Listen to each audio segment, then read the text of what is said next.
you today. So, we do not have a guest, but we have you. We have some questions that you have asked of me that we will answer today. So, the first one comes from Judith. Hello, Judith, we know you. We've seen you here before. You wanted to know if there are any other people or beings from where I am from that are with you on your planet besides me. Yes, there are many, and in fact one just came today as well. So we were speaking with our friend, and a being, you call them people, so we will call them people too. A person from where I live wanted to come to Earth, and he wanted to be with his friend here. Now, she did not know he was her friend yet, but now they do, and they're in communication. So just like how I am here through an existing human, this one will be too, but there are also beings from where I live that have chosen to be in a human body for their whole life. That does happen from everywhere. Rachel is chiming in now. She says that is almost true of all of you.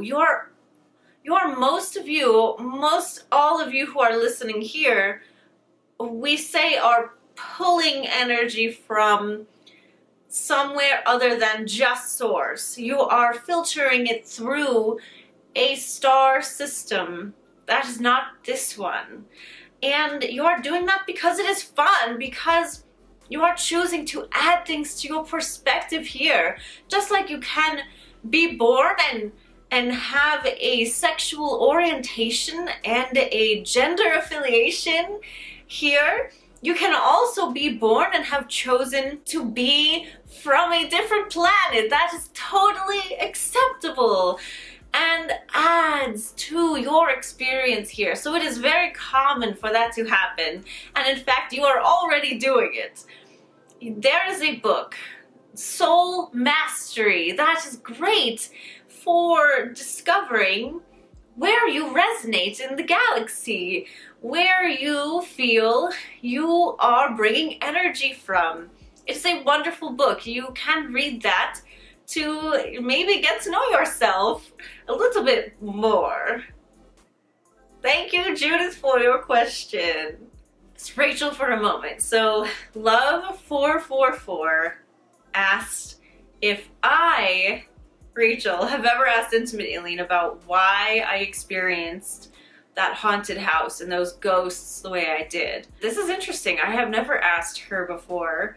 I have my own vague understanding of what that was about, and it was about extraterrestrials as far as I know, and not just ghosts from a haunted house. So I'm excited to ask her about this, so thanks for submitting that question, and we'll see what she has to say.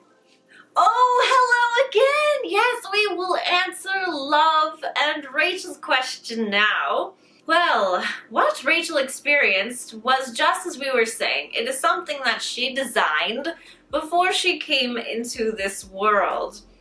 And she did it for many reasons. There were many things happening at that time. She was investigating your human emotions. She turned them off for a little while there because she is part Zeta as well, which is something that they had done and were just reversing at that time. And so it gave her a better perspective of that. And in fact, they interfered a little bit more than they ever wanted to. About when she was 17 or 18, they appeared before her in a very physical way, many of them, and she did not understand at the time. She did not know she was part of their family, but they were worried about her. And so the experiment of turning off her emotions it made a lot of beings unsure, and they wanted to make sure that she would recover from that. So they came and they gave themselves, they gave her a message in the best way they could, which was not very well received at the time, but she has since received it. As far as the ghosts, well, she just wanted that, and she perceived that in her own way. If she were to go back there now, the house would not bother her because she is not living in that vibration anymore. But at the moment of when that was happening, it was a very large deal.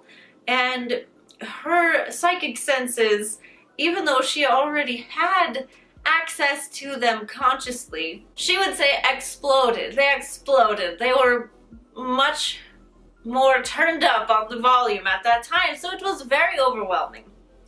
Now, there is a question of the being, the ghost, whatever you would call it, that did follow her around and her mother and made a lot of commotion amongst her and the people she loved.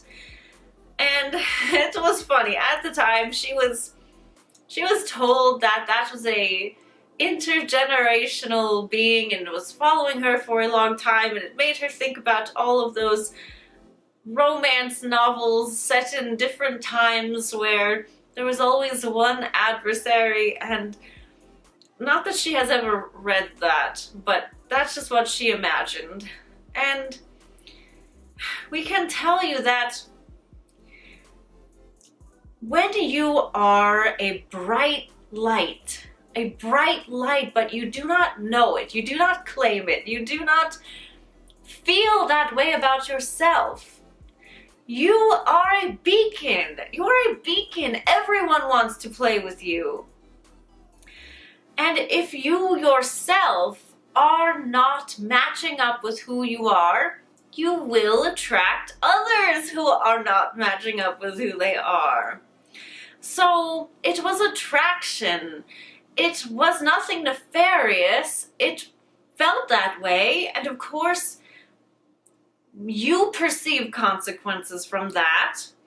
There were physical things that happened to her that she would not want to happen again, but she came out of it the way she wanted to. She wanted to choose light. She wanted to choose ease. She wanted to choose truth and alignment.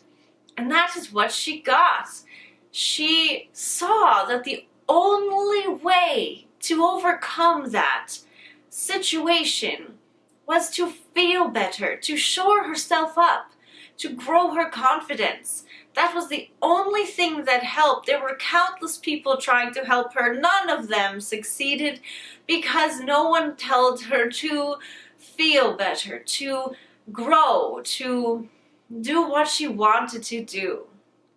And that is what she continues to do today. And that is all we can tell you to do as well. So that is as much as we can tell you about that scenario. It was designed, it was beneficial, she learned a lot, and so did all of the beings who are watching her and in her as well. So that is all for today. We hope you enjoyed this segment. If you have more questions, you can put them wherever you are. We will find them. And we will see you next week. We love you so much. Goodbye.